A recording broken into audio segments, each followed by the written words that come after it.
Mr. Washington. Present. Mr. Whitten. Present. Mr. Martin. Present. Mr. Gorman. Here. Mr. Toby. Here. Mr. McLaren. Present. Mr. Cambick. Here. Mr. Franklin. Here. You have a quorum, Mr. Chairman.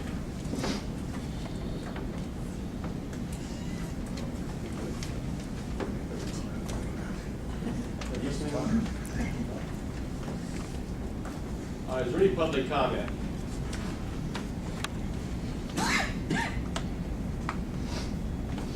Any public comment?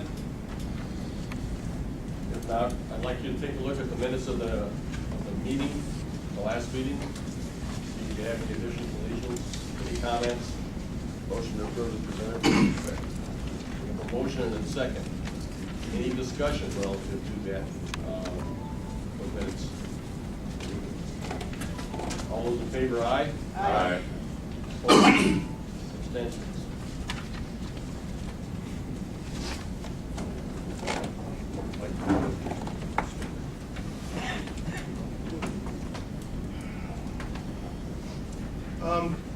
We're trying to, over the course of our meetings, like to bring in industry and have them talk about what's going on in their business and in their industry, considering the challenges that we have today.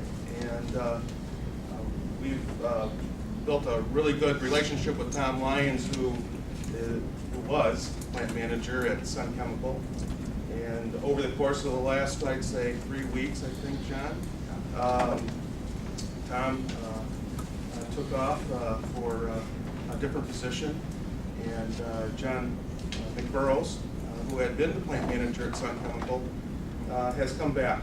And we thought that was a great thing for our community, great thing for Sun Chemical. And we thought that to start this little initiative at our meetings where we bring in industry, we thought this would be a great introduction and a great start for that. So John was kind enough to accept our invitation today, and we want to welcome him here. And John, why don't you tell us a little bit where you went and what you see in your industry today? First of all, thank you for inviting me. I'm truly happy to be back in Kankakee. I was assigned to go run one of our largest packaging plants in north of Illinois, out by O'Hara Airport. So for the last 3.5, 4 years, I've been traveling. I live in Bonita, Illinois, so I've been on the road about an hour and a half each way to get to and from work.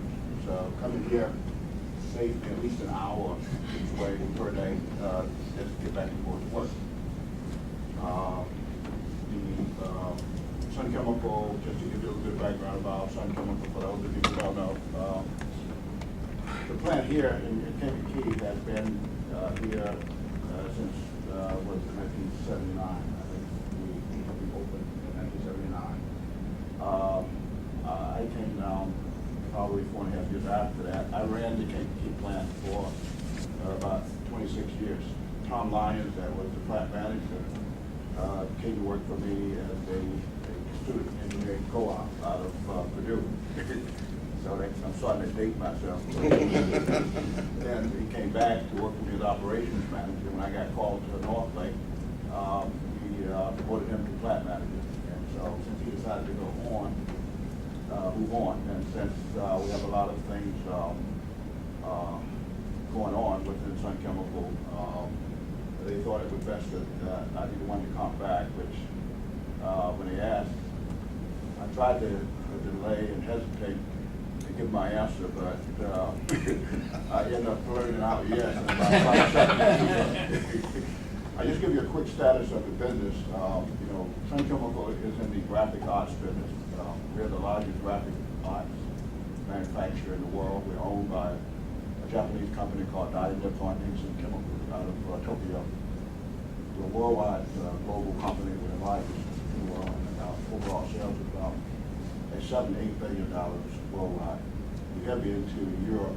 We're heavy into Latin America. We're into China. We're into Russia. We're into Germany. We're into England. You name it, we're there. The effect of this global recession has been hard. We've been hitting just about every segment of business. We make payments for the car, so we're getting hit heavily with the automotive industry being down.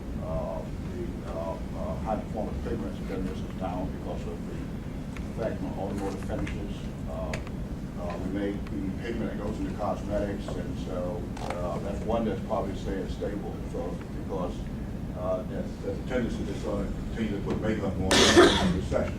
So we put more on during the recession, so that's a good thing.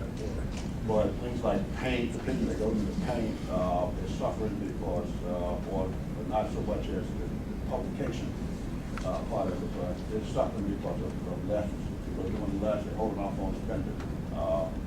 The part that we're in, the segment that we're in Kankakee, is the publication segment, which supports advertising, which supports the print media, magazine printing, the inserts that you get out of your newspaper to advertise. We heavily support retail, so as all of you know, retail is something big time.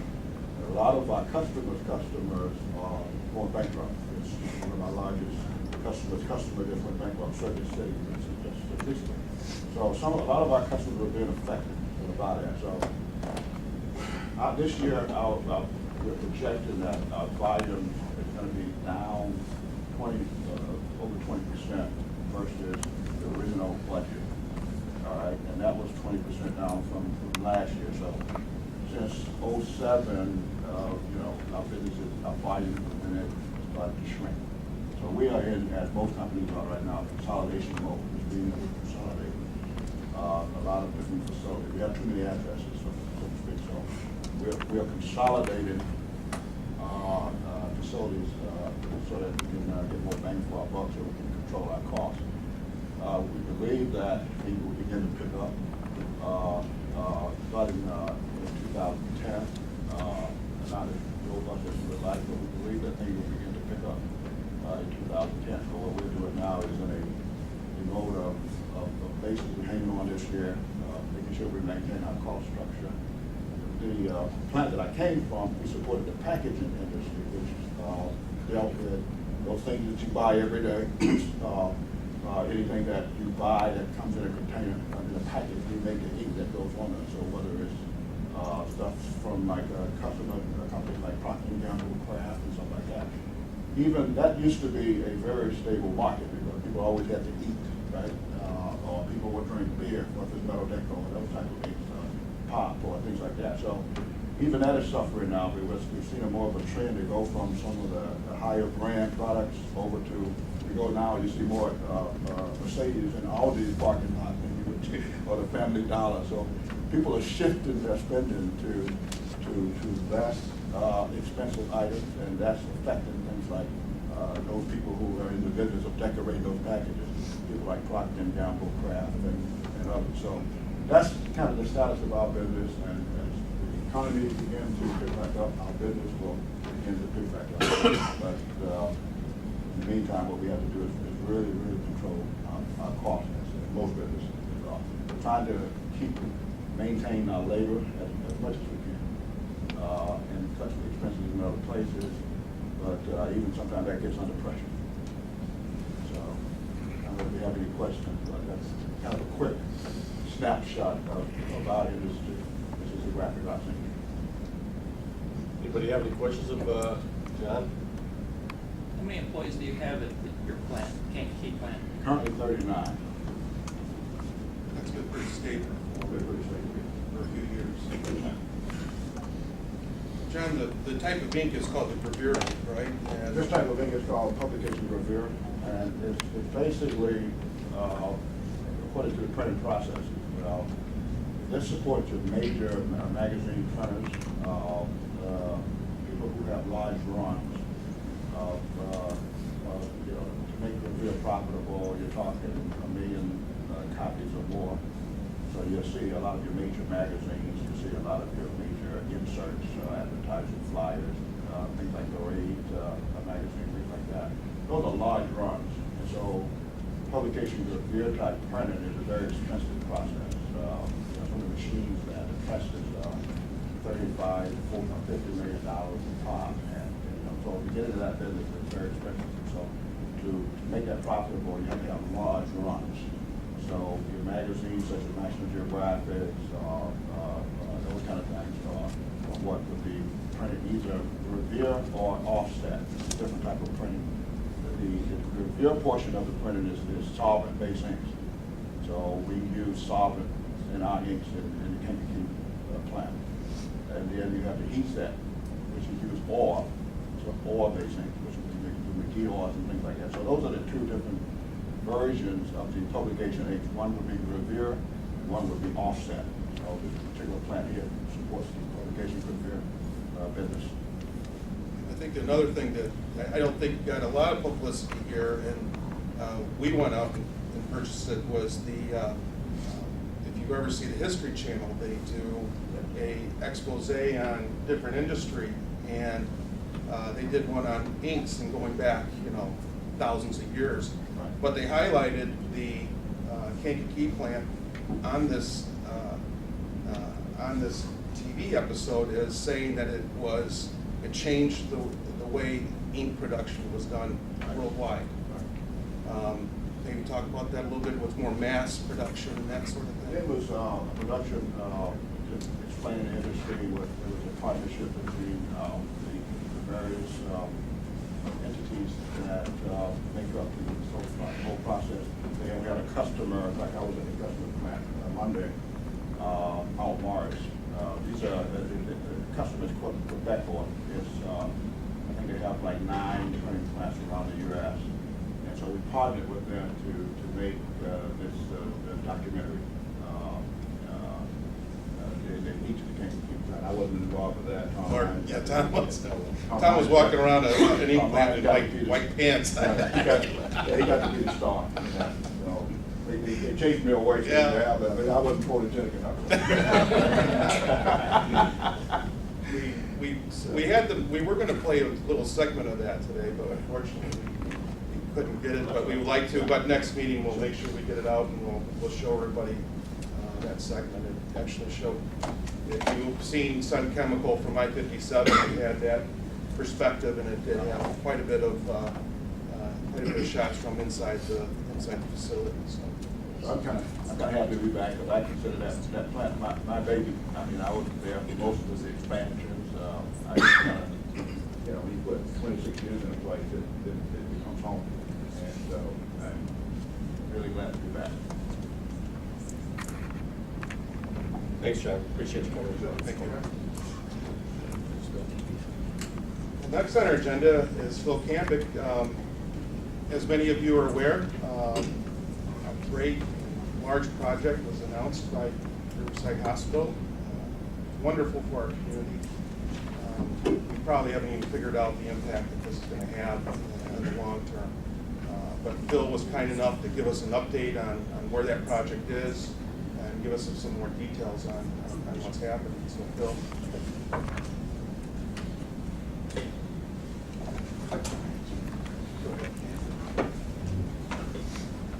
Before I start, or as I start, I guess, I wanted to just review a couple of quick background information that really led us to the decision to do this expansion. The first one is our mission statement, and really kind of a unique mission statement when it comes to healthcare. What this talks about is life is a remarkable journey. Health impacts every step. How we connect with others, how we express our potential, how we pursue our dreams. At Riverside, our mission is to provide healthcare experiences that are just as remarkable. We do this for every person, regardless of their personal or economic circumstances. We offer our highest thinking, our kindest touch, and our strongest commitment to excellence. We wrote this new mission statement out about 2 years ago. It really describes what we want to create at Riverside. It's something very, very special for this community and the people of this community. Our vision and what we're striving to be right now is to be the safest and highest quality provider of care in the state of Illinois. There are about 200 hospitals in the state, 5,000 in the country. We want to be the safest and the highest quality out of anybody in the state and eventually the country. And we're making huge gains towards that. March Madness, everybody knows March Madness, the NCAA tournament, right? It was kind of March Madness over at Riverside. And in the past, really 2 weeks, we were notified of some really pretty spectacular things. We were named the Thompson 100 Top Hospital for the 2nd year in a row. There's 5,000 hospitals in the country. This organization, Thompson, is a national company. They rate hospitals. They pull all of our data. They pull everybody's data, all hospital data. They crunch it. They compare it. They run it through their algorithms. They compare you on patient safety. They compare you on quality of care and outcomes. They compare you on patient satisfaction, on financial performance, all sorts of different indicators, and then they rank you. Riverside, for the second year in a row, is ranked the Thompson Top 100 Hospital. So getting closer and closer to meeting that vision that we have out there. Healthgrades is another major rating company that rates you on safety, on quality of care that you deliver, and we received their Healthgrades Patient Safety Excellence Award for the 4th year in a row. We're just notified of that as well. And then lastly, we were just accredited as a chest pain center by the state. A lot of hurdles you have to meet in order to get this accreditation. One quick example, this happened less than 2 weeks ago. Our ambulance service got a call, a 43-year-old male having chest pain. Went to the house, picked the guy up. Because of some of the technology that we've purchased and we've deployed, we have something called a 12-lead EKG that they put on this gentleman. It was wirelessly transmitted to our emergency department. So the ED docs knew exactly what was going on. Could see he had 100% blockage in one of his arteries, went to his heart. He hit our ER doors, went immediately from our ER to our cath lab. We had called our cath lab teams in by the time the ambulance was coming. Within 30 minutes, he was on the table and had that vessel opened up, saved his life. 5 years ago, this gentleman would have been dead at 43. But those are the sorts of things that we're able to do with some of the technology and some of the focus that we've had at Riverside over the past several years. Kind of hard to see, but I just wanted to share with this group a little bit of our strategy again that led to this expansion. This is Interstate 57, kind of going up to Chicago up here. Out here you see Herscher and Chabance, Ashcombe, Watsika's down here. Over here, St. Anne, Pembroke, Momence, up to this area, Frankfurt. All those dots you see are a physical site that Riverside has in those locations. We have over 40 locations now. We are a regional healthcare center delivering care in many, many counties, but we actually have physical sites in 3 counties right now: Iroquois, Kankakee, and Will County. Four counties, I'm sorry, Grundy County. We opened up Coal City last November. So we have physical sites spread out over a 3,000 square mile geographical area. So one of our strategies and why we continue to grow on our Kankakee campus, these sites up here, our Coal City site, for example. If you take a 15-mile radius around Coal City, you have a population of over 45,000 people in that really very tight area. Coal City itself is not that big, Braidwood's not that big, Diamond, etc. But you put all those areas together, there's a lot of people living in that area. We opened up our Coal City site. We currently have oncologists going up to that site on an interim basis. We have neurosurgeons going up to that site. We have interventional cardiologists going up to that site. So they treat these folks right there in Coal City on an outpatient basis, but if they need inpatient care, they send them back down here to Riverside. So versus people leaving our community going outside to Chicago or other hospitals, we kind of bring this area to our north, seeing people on an outpatient basis, and then bring them down to Riverside for their inpatient acute care stays, driving commerce within the Kankakee County area. This was a quote from Bill Gates that I threw in here. We always overestimate the change that will occur in the next 2 years and underestimate the change that will occur in the next 10 years. Don't let yourself be lulled into inaction. When I take a look at planning for Riverside and facility planning and strategic planning, I look 10 years out. This project that I'm going to describe here in a second with the modernization, $70 million project. We've been working on this project for 2.5 years. Before we open the doors to this project, it will be 3 years from now.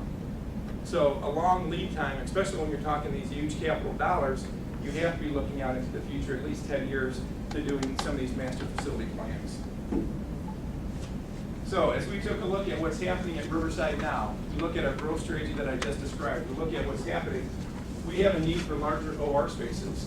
If you go into an OR today, into an open heart surgery, you go into that room, it's more like a computer room of old than it is what you think of a sterile OR room that's, with the table and the big light above it. There are so many computers, there's so much infrastructure that's in place for this surgery and for surgeries today The ORs that we built back in the 70s, they're too small. Some of the infrastructure components are not able to handle some of the modern equipment that we have. When you have an open heart surgery, they want to drop the temperature in that room down to 40 degrees because to bring your body temperature down for the procedure. So right now, if it's 90 degrees out in the summertime, you got to drop this room down to 40 degrees. You need some pretty powerful HVAC to be able to do that. So we need larger OR spaces. We need better infrastructure in some of our ORs. Need for more critical care beds. Patients are getting sicker. We have an aging population. We have more and more people getting into that baby boomer age. We have more and more people living to a longer age, and we need more critical care beds. The need for private rooms. I would venture to say if I had to raise your hand, if you would want a semi-private room or a private room, I bet everybody in the room would raise their hand. People want private rooms from a convenience standpoint, but guess what? From a quality of care standpoint, private rooms are better as well. You have a better healing process. You have less chance of infection. You have less chance of falls. So there's lots of scientific evidence that say private rooms provide a better healing process, and that's one of the reasons we're going forward with this. A need for additional ED beds. Our ED volume, our emergency department volume continues to grow. A need for radiology expansion. Just some amazing technology in radiology and imaging. We have a very comprehensive system at Riverside. You can get something called a CTA, a CAT scan of your heart. And the doc can call that up on the screen. He can rotate it 360. He can see every vessel. It's just amazing the detail that he can see. But that's what's happening with radiology. We have something called a 64-slice CT scanner. It rotates 64 times in 1 second. That was state-of-the-art technology 3 years when we built it. Now the standard is 128 CT, and they're coming out with 300, 256, and then, so, kind of like computers today. It's coming out to be so fast. Controller.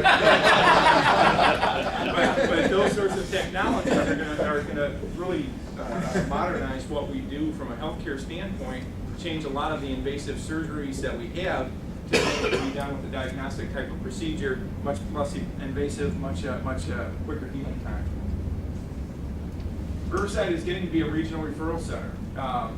We've had a 3-year trend in increase in our major service lines.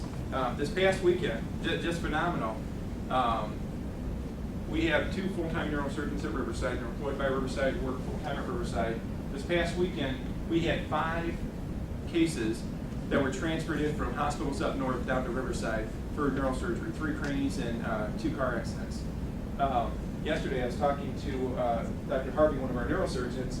He was late to a meeting that we were in, and he had just gotten an emergency transfer in from Iroquois Memorial of a patient who had a brain bleed, and so we took him into surgery immediately. Riverside is a regional referral center. We're seeing transfers from Silver Cross, from St. James, Olympia Fields, from Morris, from Iroquois.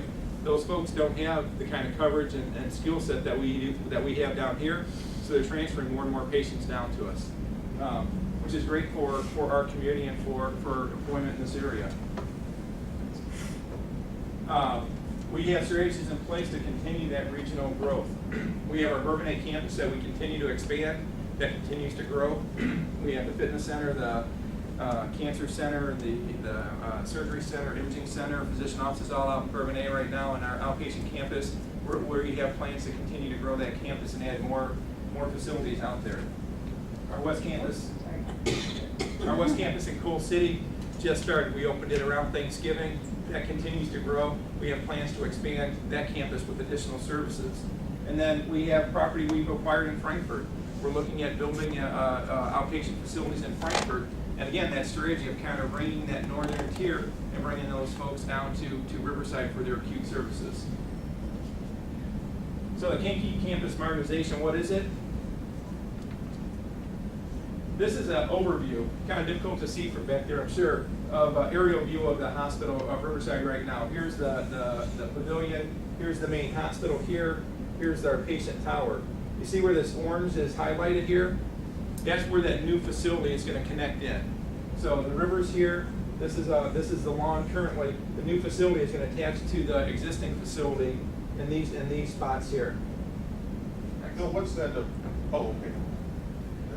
So those orange spots, now if you look, are gone. And this is an image that we superimposed of the new building where it will be. This new patient tower will almost be as large as our existing patient tower. A few differences here as I go into some of the detail. What happens, this looks like it's 5 stories tall, just like our existing building is 5 stories. Well, when our existing building was built, it was 10 feet floor to ceiling. Very, very tight, but that was construction back in the 60s, and that's what we have. This new building is going to have much higher ceilings, so there's actually only going to be 3 floors here. So the first floor of this building will match up to the first floor of the current facility. The second floor of this building will match up to the third floor of the old building, and then the third floor of the new tower will match up to the 5th floor of the old building. So we'll have some interstitial space in between that we can put in HVAC and those sorts of things. But that's kind of just the footprint of what the new facility will look like. In the basement, we will have a basement in this structure, really just support space. Kind of the interesting thing, we have something called sterile processing. That is where all of your OR equipment gets sterilized on the hospital, so it can be used for another surgery. That will be in the basement, and we'll actually have dumbwaiters that will take the clean up to the ORs directly above it and take the dirty down to the sterile processing, be cleaned, and then go back up. So just from an efficiency standpoint, much, much more efficient than what we currently have. This is the pinkish part here is the new structure. So this is all new development. What we will have is 12 brand new state-of-the-art operating rooms. Currently we have 10 operating rooms back in this area. And again, we do 8,000 to 9,000 surgeries a year. We do a lot of work at Riverside. We do a lot of great work. Out of those 10 rooms currently, only 2 of them can be used for open heart surgery. The other ones don't have the physical infrastructure to handle it with HVAC, with power. Only 3 of the current rooms can handle orthopedics, as an example, because of the infrastructure needs, the electrical power, the other stuff that it needs. So now we have 12 brand new rooms, all lined up, very efficient. We can almost double our capacity, even though we're not doubling the size of the number of rooms, because they're so much more efficient. Each one of these rooms is larger than any of our existing ORs. So just creating bigger, better space with more infrastructure that's more flexible, that you can do almost any procedure in. 2 of these rooms are geared up for future use of putting CTs in the OR rooms or putting MRIs in the OR rooms. That's what's coming down the road for us to be able to do even higher tech procedures. So we have the infrastructure in place to do that in the future. On this first floor, again, this will all be OB area. This will be 7 brand new labor and delivery rooms. We deliver about 1,300 to 1,400 babies a year at Riverside. That'll be more than enough capacity to handle that load and then some. The space back here that you see that is kind of yellowish, that's all current OR space or support space that will be renovated in this process. So what we will do is we will build this patient tower first. We'll have the state come and approve it so we can start to use it. We'll move everything from here into this space so that we can start to continue to see patients, and then we will close down this space and renovate this space. So it makes sense? So we won't have to really disrupt the operations of what we're currently doing. The next floor, this again is all the new patient tower now. It'll connect in with 2 walkways into our existing building. This will be, half of it is a brand new ICU, 18-bed ICU. The other half is a brand new 24-bed med-surg unit. What we're looking at is this will probably be all ortho-neuro. So again, I've talked about the increase in neurosurgeries, those patients coming down here from the north, the increase in orthopedics because we're all getting older and we're all going to need new hips and knees and we'll be bionic people at some point. So we need more additional space for those. The nice thing about this, all private rooms. Every one of these rooms will be private. What it will allow us to do is a lot of the semi-private rooms that we currently have, we will move those patients over to here and be able to create private rooms back in the main hospital that we currently have as well. So again, one of the goals is to get to all private rooms. Going back to that mission and that vision, it all fits in together. The 5th floor is really for future development. We will, again, from a construction standpoint, we will sell it in, use it for some support space, but it'll be future growth, so we can put another med-surg unit as we continue to grow in that facility. Just a couple of snapshots the architects did. very, very nice healing environment for the patient rooms. This will be a typical, one of the typical new med-surg rooms. Very nice from a patient convenience standpoint, big windows, lots of natural light coming in. Again, all private rooms, lots of woodwork, those sorts of things. ICU, same sort of feature. What we're looking at doing in all the ICUs is putting in sort of sleep-a-sofas, making it more convenient for family members to spend the night with their loved one if they're in the ICU. Operating rooms, again, very, very large operating theaters. This doesn't show it, but right now what happens, if you ever see an operating room, just tons of stuff all over. I mean, computers and machines and everything all over the floor.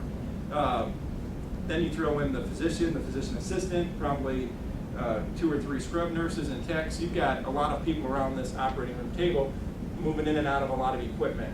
What we will do is we will have these state-of-the-art booms coming down from the ceiling, where a lot of these monitors and equipments will be on those booms, so the staff can move more freely around that patient, just to create a better work environment for the staff and for the physicians, and better outcomes for the patients. And then an LDR room again, just kind of a quick snapshot sample. So briefly, a project summary: 12 newly designed operating rooms, state-of-the-art, 7 modern LDRs, 1 dedicated C-section operating room for the OB physicians, 18 new private ICUs, 24 new private patient rooms, and some additional support space. It'll come out to, and these are all approximate numbers, 160,000 square feet of new construction, about 45,000 square feet of renovated space, $60 million in construction ballpark, $10 million in new equipment, and about a 30-month construction cycle. About 18 months for the tower, and then about 12 months for the renovation once the tower is up and going. Timeline: this month I will go up to Chicago and present to the Certificate of Need Board for approval. Again, that's kind of been the limiting factor here. It takes a long time to get through all the state regulations and the state process. We submitted our application back in early fall, back in August, I think, and it'll be heard this April 21st, 22nd. My hope and expectation is that it gets approved at that forum, so we'll get approval then. The construction documents are in development. We've been working on this. We've had teams working on it for the past year with the construction manager, with the architect. The construction documents should be done by end of May is what they're telling me. So you figure 2 to 2.5, 3 month bid process. And then what we're looking at is breaking ground right around Labor Day. So either end of August, beginning of September. 18 months from there, the new tower would open. And then another 12 months for there, the remaining renovation will be complete. And then this is the latest rendering that we have from the architect of what it will look like from the riverside. So again, it'll match up to the existing building. So it looks like it's 5 stories, but it'll actually be 3 stories.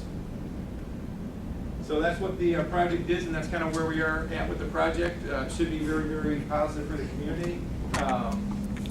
Again, I'm not even sure, Steve, if you have any idea, probably at least 300 to 300 construction workers, 250, somewhere around there. So we'll put a lot of construction people to work for good number of months here. When the building becomes online, we will obviously have to add some additional staff to support it as well. Don't have the exact count of what that will be, but we'll add additional nursing staff, additional techs, support staff, et cetera, for that. Right now, Riverside is the largest employer in the county. We employ about 2,400 people. That equates to probably 1,700 FTEs. We continue to grow.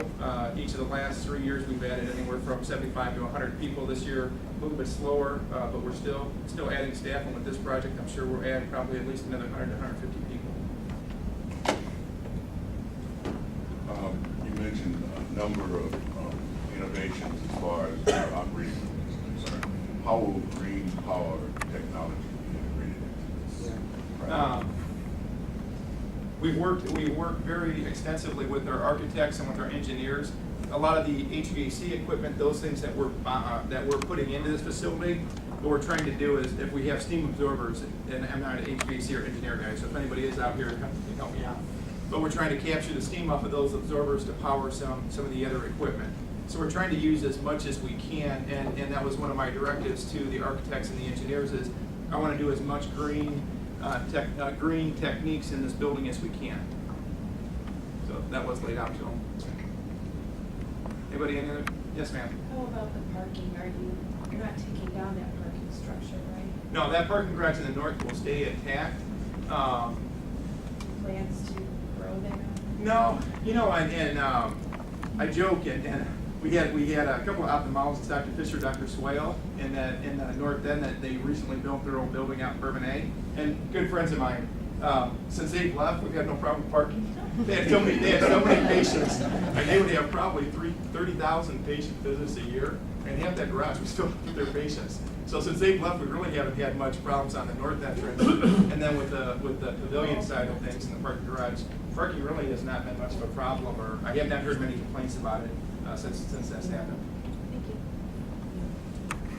Bill, you just finished an expansion of the, was it Miller Center? Miller Center, How correct. did that go, and Yeah. status of that? Actually, that went very, very well. We just added 40 beds onto Miller Center. Miller Center is a subacute facility. Old terminology, you can call it nursing home. New terminology, it's really a rehab center. And it's they're all skilled beds licensed by Medicare. We opened up 40 new beds, all private rooms. Just a phenomenal facility. Again, state of the art. The private rooms in this facility are larger and more spacious than the semi-private rooms in the old part of the facility, which are better than most of the other facilities in town. So great facility. We got approval to start seeing patients only about 2 weeks ago. Again, the state, and from healthcare and a healthcare standpoint, a lot of hurdles you have to jump through for the state to get approval to have them come in. And as we all know, the state never works quite as fast as what we would like them to. But we did get approval in March. We have started to occupy those beds. Kind of our limiting factor, I was told that we have 20 of those beds occupied right now. So from a fill rate, just incredible. Our limiting factor is staff right now, recruiting and training the staff to open up the other wing of this new addition. But it's going very well. Any challenges that you see in the certificate of need, or has things changed since the new state legislature? No, there are new state regs out for certificate of need. They have not been approved and implemented yet. They've gone through, I think the Senate has approved them, they gotta go through the House and the governor's gotta sign them. So we're still under the old regs. We are out of compliance from a total square footage and a cost per square foot. And for those of you in the room who know about CON, the regs were developed back in the 70s and 80s. Nobody can meet those regs. So almost everybody who goes before them from a construction standpoint are either over the square footage allowed or over the cost per square foot allowed. And we're working with the state on that. If you want to build in today's environment, you're not going to meet the same cost structure that you did back in the 70s and the 80s when these were originally developed. And in the new regs, we would be fine. The old regs were a little bit over. So we'll deal with it. Most of the construction projects that have gone forward to the CON board have been over from a cost per square foot or a square foot standpoint. Well, thank you very much. Thank you. Want to give your report? Yeah, give you an update on things that have gone on for the last month, and also some of the things that are coming up. We're still working with very closely with 3 local industries in our community, looking to expand. We've met with them on a number of occasions over the last month, and things look very good still. We have developed incentive packages, and the companies are going back and looking, they're sharpening their pencil and looking to see if they're going to do these projects. Based on the 3 that I'm mentioning, we're looking at the possibility of about 240 new jobs if we realize them, and some capital investment of about $20 million. So anything that we can get, we're trying to go after, and we're going after it aggressively.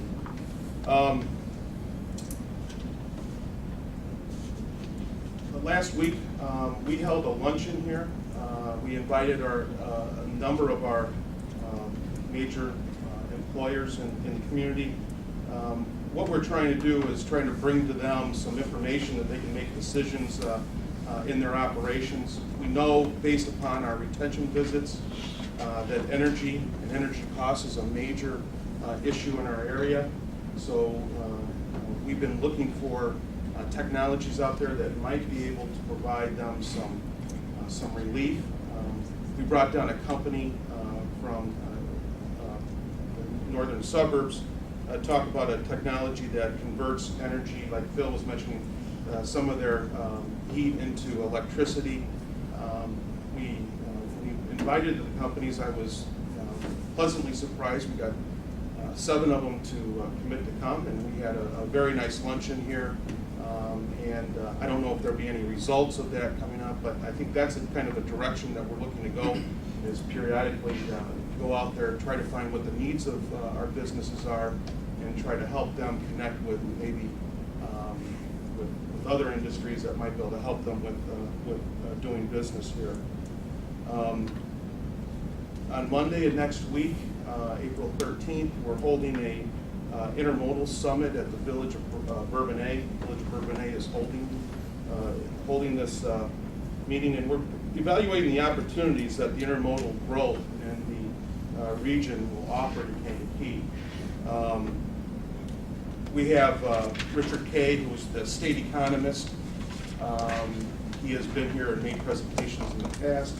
We'll be talking about projected employment in these sectors, and to kind of give us an idea of what the intermodal industry will generate. I know we're in a recession, and I know that some things are starting to slow down a little bit, but I think we need to continue to look into these segments to see if there's potential employment opportunities there. We also are going to have Adam Roth, who is a commercial realtor, who will be giving an update on what the status of intermodal growth in the region is. He's been involved in this for a number of years, and he will be presenting that. Our office will be presenting to provide an overview of some of the transportation projects that we've been working on, including the 6,000 interchange, the 6,000 corridor east to west, and also our advocacy for a commerce corridor at the county line. So that's kind of the role that we will be playing, as well as at the end of this summit, we're also going to be discussing some next steps. What do we need to do, considering and anticipating intermodal growth in the region. We do have copies of the flyer here, and we'll hand them out today.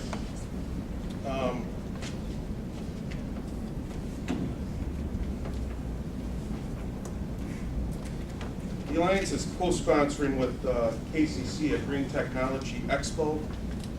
We are partnering with KCC to do this. It will be on April 22nd. That expo is from 4 to 8. It seems to be it's going to be very successful. We've got 35 exhibitors there, where we will be talking. We'll be pretty much we'll be talking about green jobs and green job technology, but also focusing on the residential component of it, how people can reduce their dependency on energy and take steps to improve their residents.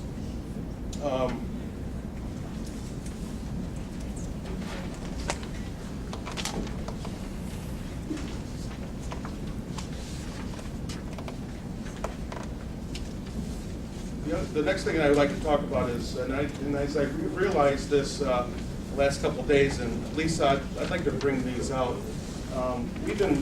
We produced earlier this year a community profile. It was a project that we started to put together right around the time of the annual dinner.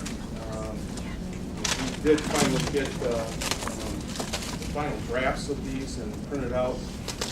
We have given out to certain people, but I don't think we've given out to the committee and other organizations. We've gotten a lot of good feedback on these, and we think that we'd like to get them distributed out further. Many of you probably have seen them. I think Homestar has them out at their bank. Matt has them at National City. They're a good overview of the community, and we want to get them out further.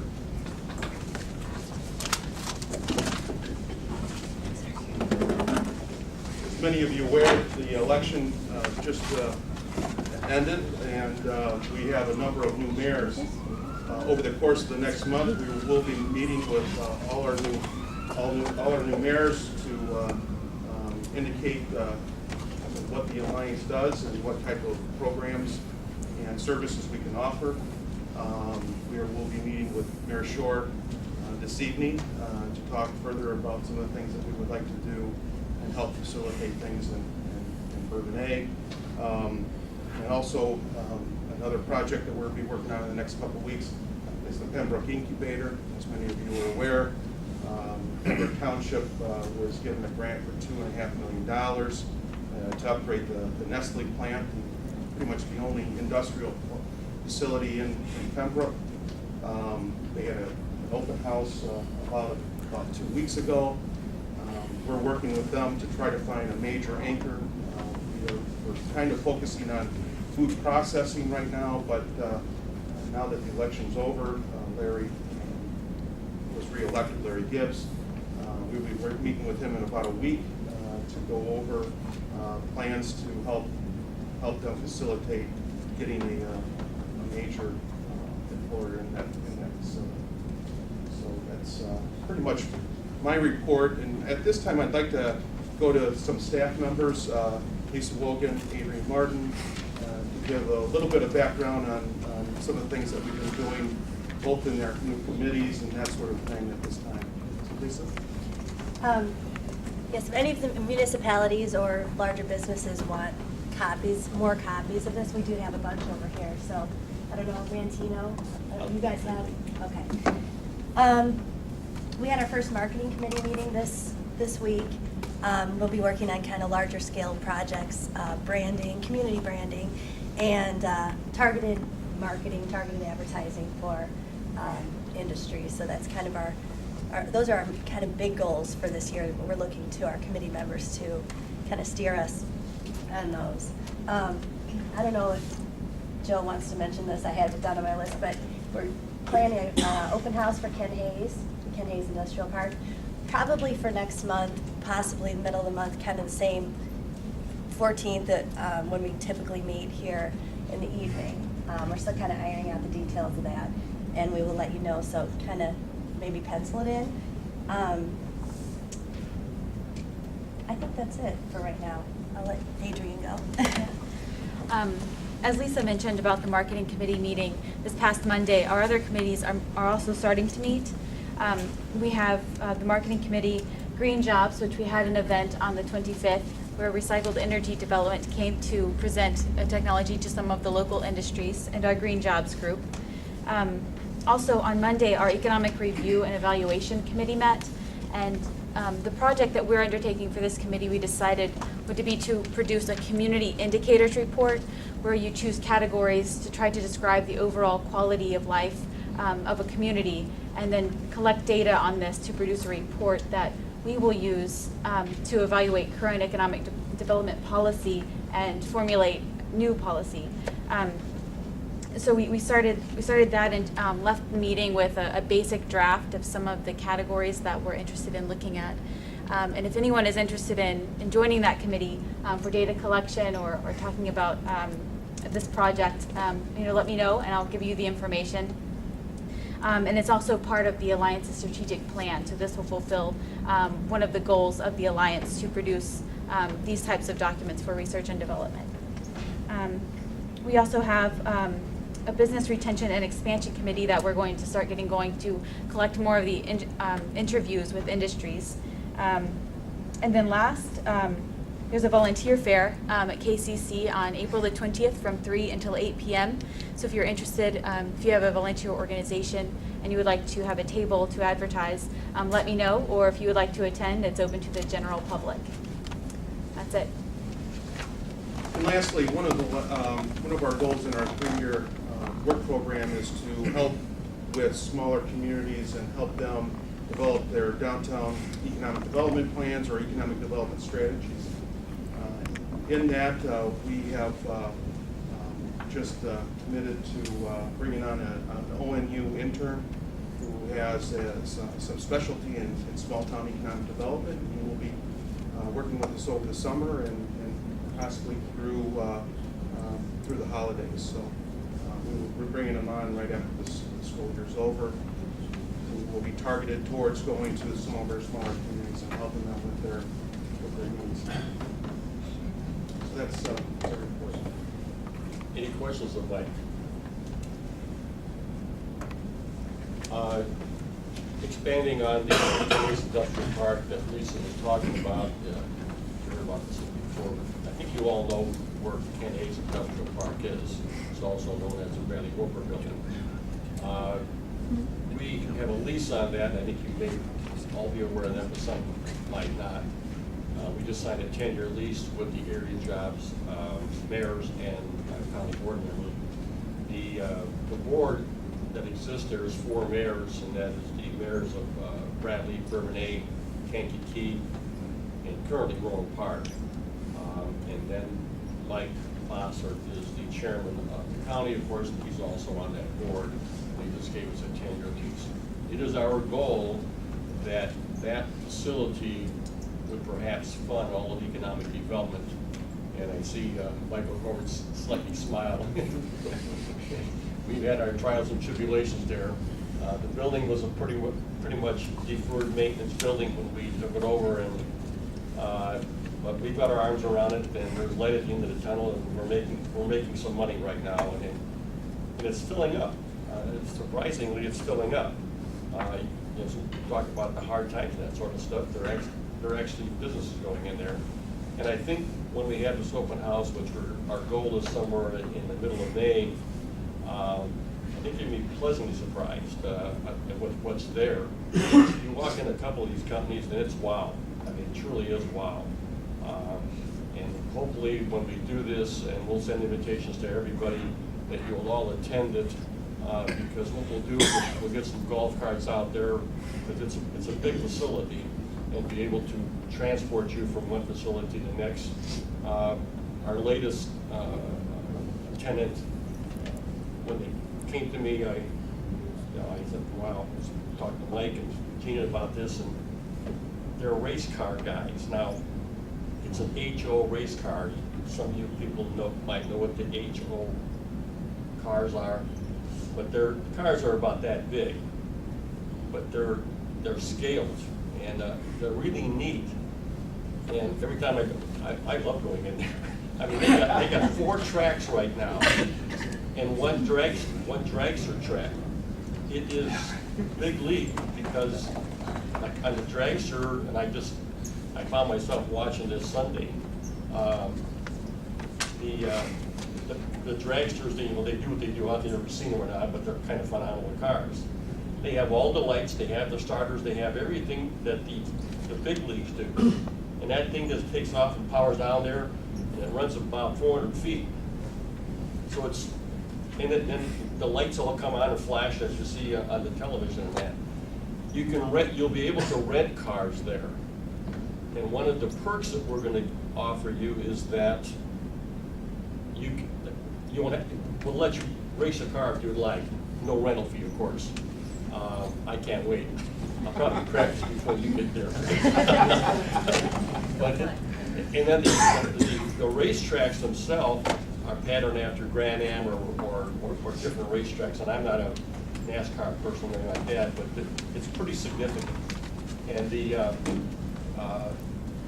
I would say that probably will be up and running in the next 2 weeks or so. But when you go in there, you won't be able to believe that this is Kankakee County.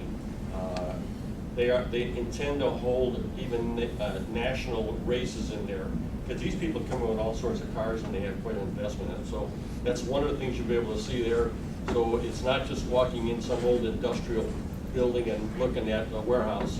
We'll show you no warehousing, I promise you that. These will all be factories with jobs, with the exception of the race cars. We are economic development operation, and currently, I think you're all aware of the state's conditions and the governor's request, and some rumors, some facts. And we thought we would bring this up to get some comments out of the board. There's a House Bill 43. It has to do with prevailing wage, I think it's 43, isn't it? I'm going to ask you to make some comments about that. You know, there's pluses and minuses about a bill like that. And yet, we probably should be aware of it and maybe take a position. The governor also wants to raise our income tax, and I know what all of your responses to that will be. But one of the bothering things here is he also wants to raise the corporate tax that is to the industrial people. That's tricky. The state of Illinois right now ranks about 44th in one category, about 48th in another as far as business friendliness. And I think if we raise our tax there, we have to, I think it could hurt us. But there again, the state needs money. I'd like to have, I hear your comments about that. So anybody just speak up here on the, I'll start out with the prevailing wage. That's what House Bill 43 is. You want me to give an overview first?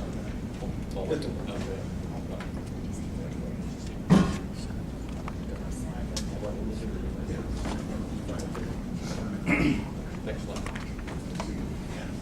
We'll give you an overview on it. Senate Bill 43, and had a companion bill, House Bill 63, right, Dave, I think it was, is an amendment to the Prevailing Wage Act.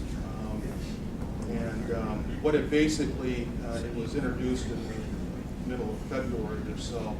And what it does is this part of this bill itself has to do with projects that are in enterprise zones and in TIF districts.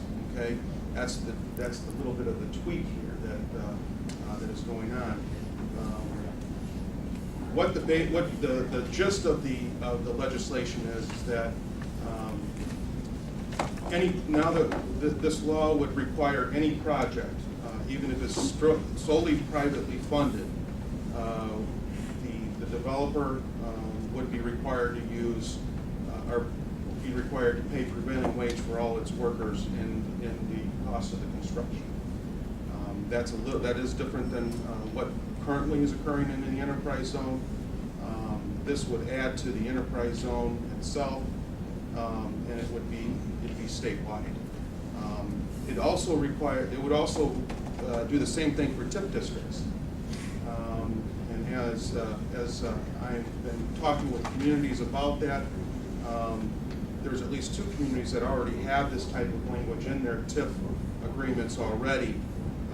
So there's not going to be a lot of impact in at least these 2 communities. But basically, what this legislation does, anybody that wants to take advantage of any of the incentives in an enterprise zone, or I believe if they even don't want to take any of the incentives, tax incentives in the enterprise zone, they will be required to pay their construction people prevailing wage on any project. So that's kind of where it's at. Late last week, it came out of the Senate and it was approved, and now it's in House and it's being currently at the committee in which it determines where it would go and what committee. That's my understanding. So anyway, that's the overview of the legislation. Well, Mike, we have one in McLean County that does have it written in guidelines, and after the developer, I don't know why they didn't research this ahead of time, found that out, he actually turned the money back. It was about $2 million, and the reason it was is because the offset of it was going to cost him about $3.5 million, and there was no way he was going to go with that. So I think it will have an impact. To fallout from it, I don't know. I mean, the positive side is that community's got the $2 million back in the project that's moving, but you know what? That project is now moving slower. Any other responses? If you respond, I'd like you to say who you are and who you represent. Bernie Anderson. Bernie Anderson, Nycork. Yeah, Joe, I'm like, first I want to say thanks to Dave Henderleiter, Kankakee Regional Chamber. Mike came to our Government Affairs Committee meeting a couple weeks ago and talked a little specifically about enterprise zones and TIF districts. and then we got on the subject of this pending legislation, I think he illuminated to us the Enterprise Zone Association of the state, right, Mike? Yes. They're not in favor of this this pending legislation. Their standpoint is, let's keep the law the way it is. I was on a conference call earlier this week in this discussion, and I can tell you that our chamber, we will have a resolution against this legislation as well. We don't see it to be creating jobs. We don't see it to be beneficial in any way, shape, or form, primarily because it could penalize those entities that, as Mike said, aren't even taking advantage of benefits, but they're already in the zone, and they're going to do some expansion. So it could halt that expansion, especially if you look at some of our industries that are in multiple locations in the nation or even in the state. They're only going to make improvements in those communities that openly show the willingness to help. And so we don't want to be obstructionist with new legislation. If I could, real quick, Dave, one of the amendments that we're watching very closely is that, and it came out, I think it was Amendment 2, that said any business that was in the zone prior to this may be grandfathered in. We're trying to figure out what that means, and if that's the case, it may give some relief to that. So that's I'm really kind of trying to get my arms around that, because there's been some movement on that. There are a lot of discussions ongoing, and that's why we want to monitor it. But at the same time, we have some communities, as you mentioned, like Cook County, where we have a lot of our legislative activity, and they already have that ordinance. So they don't, they're gonna go ahead and say yes, because they don't see it impacting. It's communities like ours where that is not the current law, and I've yet to have anybody prove to me where that's going to be a benefit to bringing business growth and expansion in our community. Mike, don't is some see of it. that gray area if it changes property hands? No, it doesn't have anything to do with property. It goes back to us establishing the properties that were in the zone and identifying that. I mean, GIS now gives us ability to do that a little easier, but it's just, you can see that there's been some movement on trying to filter it out a little bit. Also, one of the things that I was under the impression is that even if you use your own workers to do upgrades in a facility, but that I've been told is not accurate as well, that they can continue to, they can use their own workers, and it's not a provision for it. The point that I would, just final comment here, is that during this spring break, it would behoove you as individuals or as an organization to talk to Representatives Dugan and Gordon, as it is back to the House now, and at least have that open conversation and see where they stand on that. And I don't know what I'm going to say, but I don't know if you guys need to think about what you're going to say. And I think it's important to this organization to have a strong stand on this. Stephen Gruder, Kankakee Building Trades, probably as the only labor person sitting in this room, I will assure you that I am a huge proponent of that bill and will work as solidly and hardly as I can in the legislature to make sure that it reaches its fruition. I realize that there are some difficulties for maybe some of the people in this room with the way the language is written. I don't think that the bill in its written stature that it is right now will be final. There probably will be a few more amendments that will be put to this bill before it comes to its final fruition. But some people in the room may or may not know.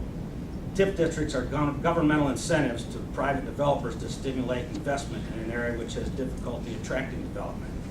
Enterprise zones allow for various tax incentives and other benefits to stimulate economic activity and neighborhood revitalizations. Why exclude prevailing wage coverage work performed on projects in communities where the people in that community are giving away the tax breaks? I don't understand anybody's thought process for that at all.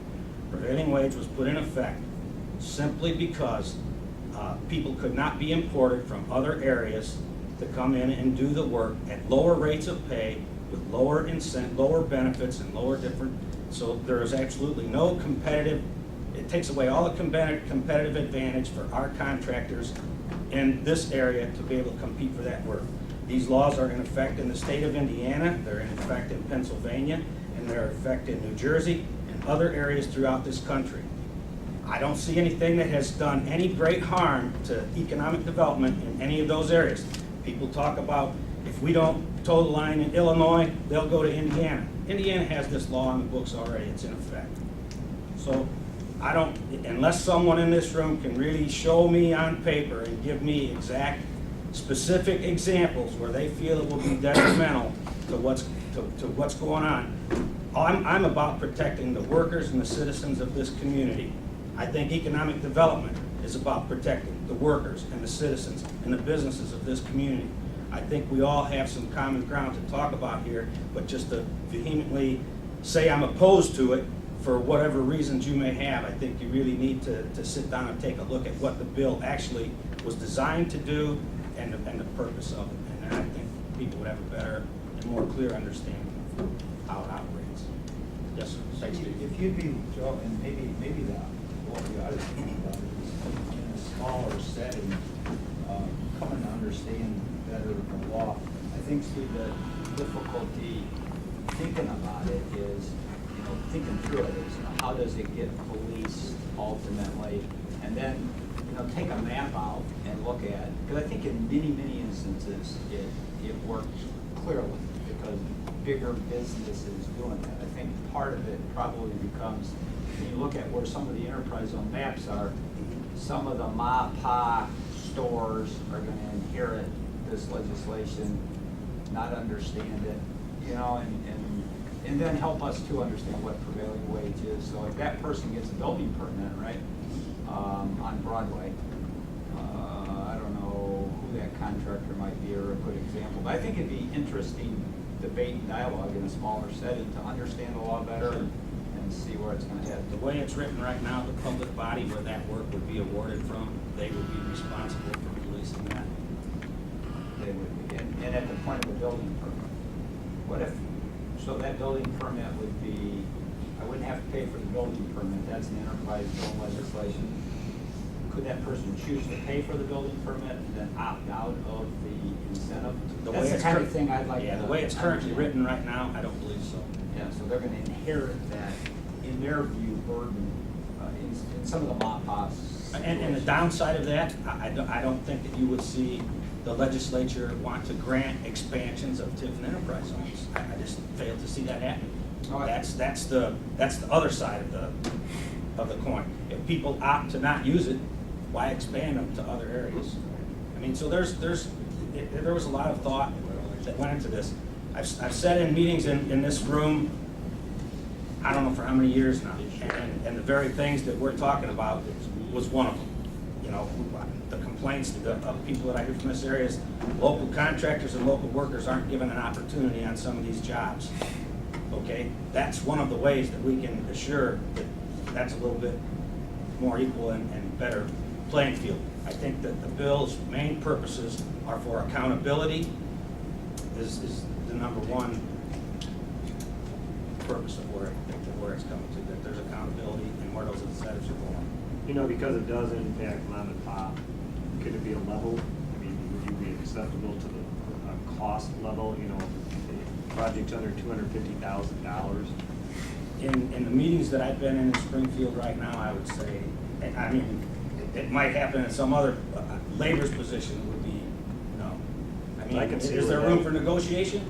Always. I can see Any bill that comes out in Springfield always has room for negotiation, but I know the stand that we have at this particular time, and, for the sake of time, like Joe said, I could debate this with probably a multitude of people in this room all day long.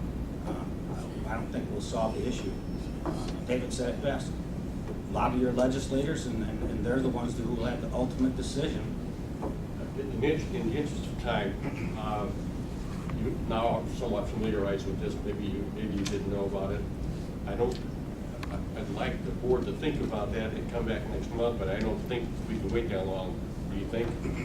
Well, they go back in session. So what I would like to do is have volunteers to review this and make a recommendation. And if I don't hear volunteers, I'll appoint you during the this coming week. Okay? Any other comments? 43. Relative to the corporate tax, that, you know, I think maybe we should write letters relative to that. I think our position should be that we're against raising any taxes on industry. If we're wrong in that thought process, say right now, otherwise we will take that position. Isn't there a mandated ratio of corporate income tax relative to the personal income tax? I don't know that. Can they raise personal income tax without raising corporate? Depends, you know, they're trying to double it, as we all know, and I don't think he's gonna get that done. So what the ratio would be, I think, is anybody's guess. It's out there, we should make our position known individually, and I think even to our organization. And our organization. Wall Street Journal this morning had a major article on how many states are in the process of raising, you know, doing major income tax or other tax increases because of the breadth of the problem in terms of state funding. So we're not alone. Leo. So you're Benton County Board, I'm in favor of that House bill. I want to know that right now. That's fine. From the little knowledge that I have of it, I'm also in favor of it. I think without it, laborers in this county are placed in a disadvantage. Any other comments? Let's move on to the board member reports, and in the interest of time, you know, there's about 30 of us in here. Try and keep your comments to a short period of time. Steve, you got any more to say? Just that last Thursday, the governor signed a capital construction bill. I think it transferred $200 million from the state's road funds to sell $2 billion in bonds for repair to infrastructure, roads and bridges throughout the state of Illinois. I think they also transferred $100 million out of the general fund. I believe that's for transit, if I'm not mistaken, wasn't it? $3 billion. All things we're looking at. Again, I know the legislature goes back in April 21st, and I know at that point in time they will attack a capital construction plan, which will include vertical construction projects and things like that. I think this was to appropriate some of the stimulus money, and just some of the things I know that happened in, I think there's House Bill 210 that will be coming out after when the legislature comes back, and that's for appropriations for some of those funds that we let $2 billion come out. And I know for this area, there were only a few lettings, I think, in the March lettings. I believe there's a significant amount more coming up in April, and their, you know, construction working areas. It's I don't want to tell you it's at a standstill. It's moving forward, but things are very slowly coming out of the ground. Some projects that we were looking at that were on hold are now picking up some activity again. Again, say who you are, you represent. You guys heard from me already, thank you. Kelly McLaren County Board. Other than what Lisa alluded to earlier on the marketing committee we met earlier this week, looking forward to the progression of that. Other than that, I really don't have any. Elizabeth Dunbar, Workforce Board. There's a couple handouts here. These are just my monthly layoff report, and I'm happy to report that it's a little bit shorter than it has been in the past. Two of the companies that we were watching very closely that had filed for Chapter 11 bankruptcy protection have refinanced their debt. It looks like they're going to come out clean, so that's very good news. Lyondell in Grundy County and Marissant here in Kankakee County. Also, the Workforce Board, and I don't know if I said this already to this group, we received about $2.4 million in stimulus funds for our 3-county area. We're very, very excited about spending that money directly on individuals looking for jobs, youth, preparing them for the workforce, and working with companies doing incumbent worker training and preparing for a couple of expansions, as Mike mentioned. So we're going to immediately start putting that money back with the community. Quickly, Elizabeth. Yeah. What's the status of the prison in Pontiac? Everything in Pontiac looks good. The governor did include it in his recommendation to stay open, and we look like we're looking like it's good for another at least 18 months, that it will not, they've actually moved prisoners back that they had moved out, so looks like we're clean. Good news for our area. Yeah, very good news, thanks. Beth? Beth Rosso, Manpower, nothing today, thanks. Al Shutsky, National City Bank, I'll pass. We allow the reporters to talk? Lee Provost Journal, nothing. Bernie Anderson, Micro Gas, you know, we talk about energy prices taking off, we're in the tank, we've dropped. I mean, when I was here last time, I told you $1.30 for the month of January is where I thought it would be. We hit a historical high last year during the summer of $1.45 a therm. We are currently at 43 cents a therm.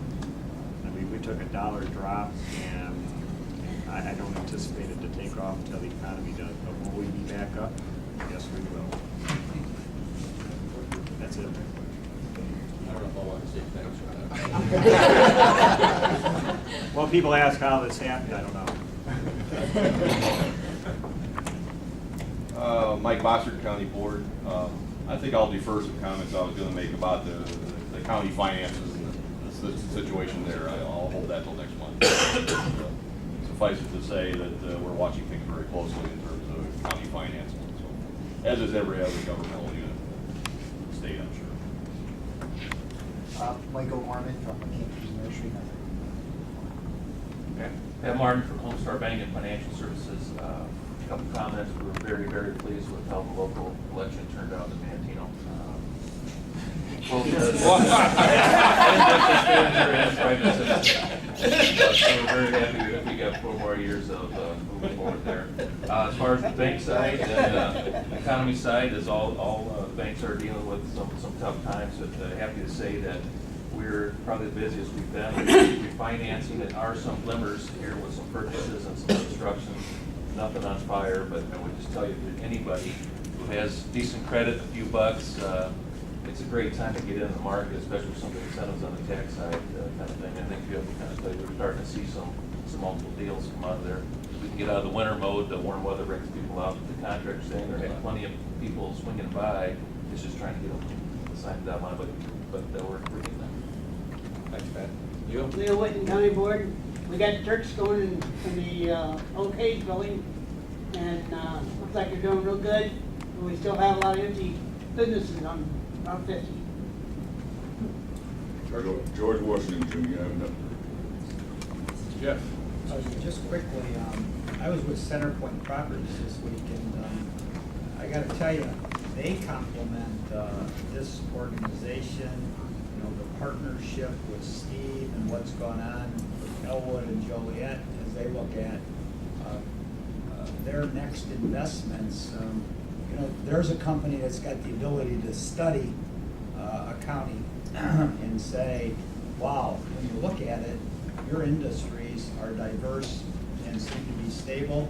You know, you got things like the Bradley Industrial, or the old Bradley Rubber plant, where you know, companies are moving into, and they think it's really you know, Kankakee County's turn. You know, we're on I-57, we're close to what's going on. Issues that are taking place in Will County aren't as severe as they are here in Kankakee County. So, you know, there's a major player saying good things about the work of, you know, quite frankly, everybody around the table. We pay attention to the Riverside type expansions, and hopefully, Steve, I guess they've got issue with that easement between Joliet and Elwood facilities. And I know Debbie's intimately involved in trying to resolve that. So, a good report from a major industry. Thanks, Jeff. Congratulations, first of all, Mayor. Tim Nugent, Mayor Manteno. First of all, I apologize for a couple months' absence, but I have to say after Tuesday I have a renewed interest. Compliment Mike, Elizabeth, and others. We had a meeting the day after the election on Wednesday with a major corporation in Diversitech who's planning a expansion and consolidation which could potentially bring 150 new jobs to the county. And after the meeting, we came out and we're, you know, I would think that it's definitely going to happen, and it's going to happen, you know, between now and August. So that's a good thing. I don't want to say who it is right now, but because they don't want to publicize. But they're gonna consolidate a number of facilities across the country into Mantino. So, good things are happening. Great news, thanks. Steve Blair, County Board, don't have anything at this time. Dave Hinterleyer, Kankakee Regional Chamber. One other thing on the mini capital bill that's out there.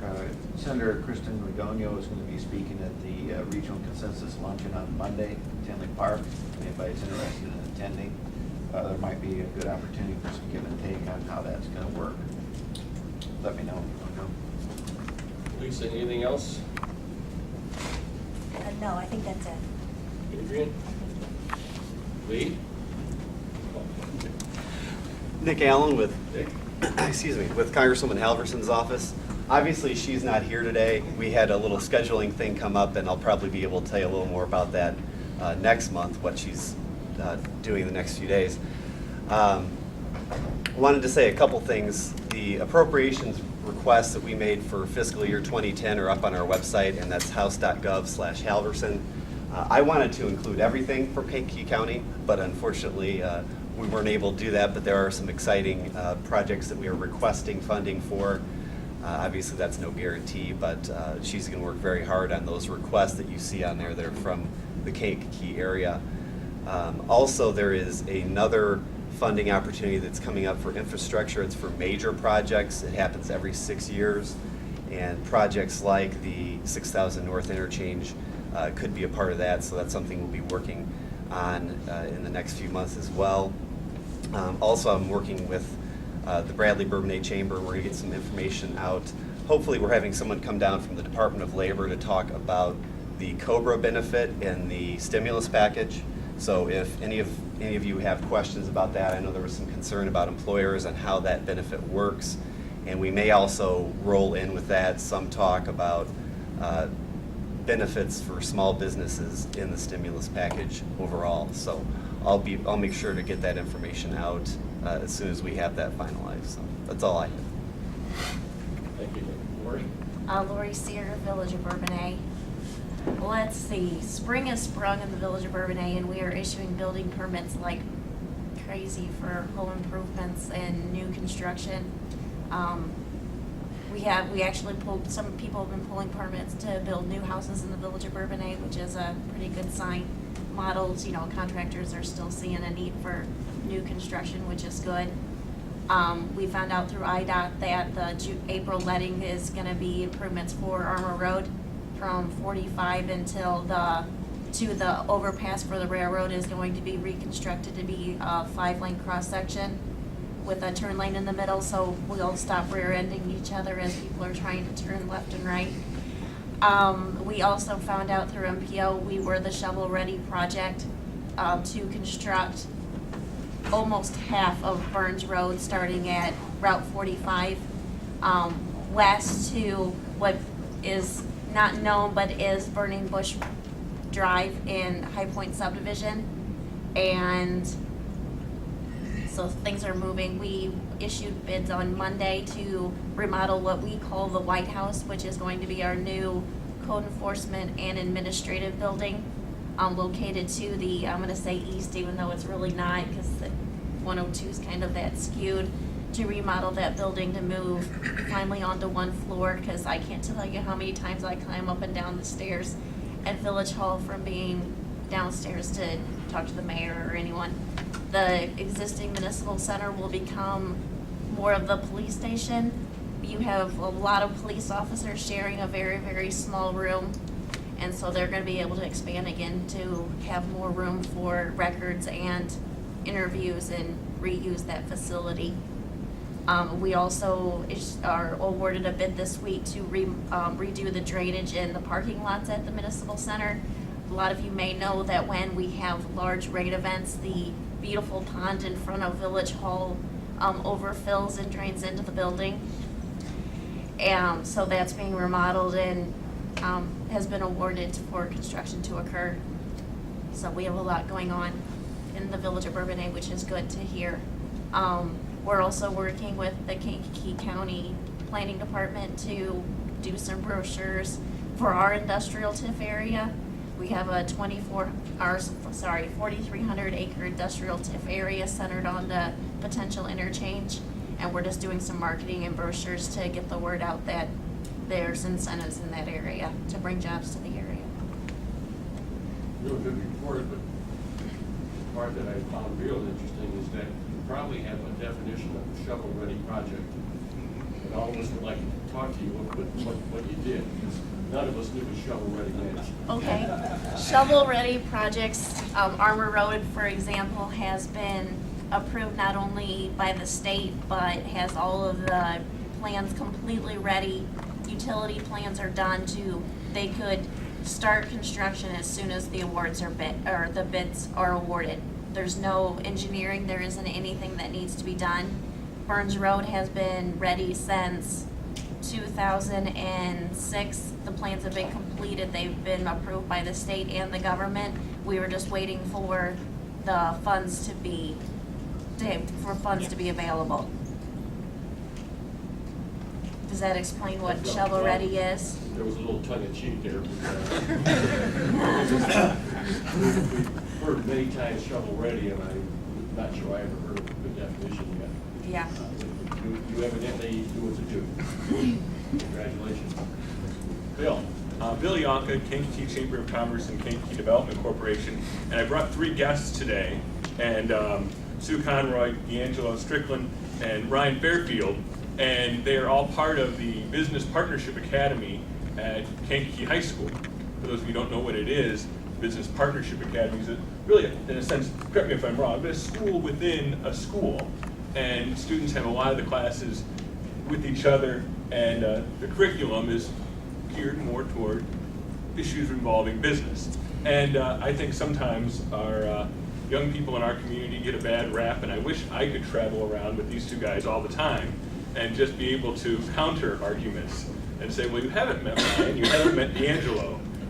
We do have some very good, young, bright kids around us, and we need to do what we can to mentor them and make sure they reach their potential. They've enjoyed the insight today.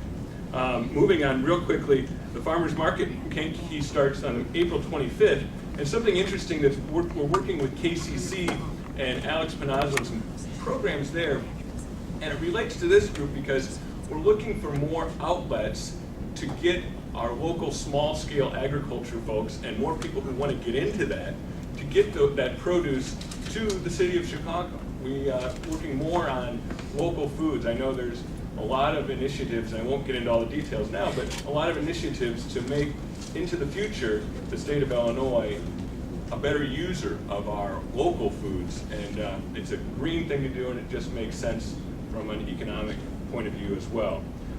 And finally today, when you start this early, it's a long day. Tonight, you can get a free massage, Tranquility Day Spa. There's a business after hours there. It's on 5th Avenue. Thanks. Connie Degree from the Kankakee County Association of Realtors. We're just working hard to get out information on the $8,000 tax credit for first-time home buyers. It's a great deal. Also, we're working on getting some grants for some foreclosure prevention classes for the public. Any new business? Any old business? Comments? Motions? Adjourned.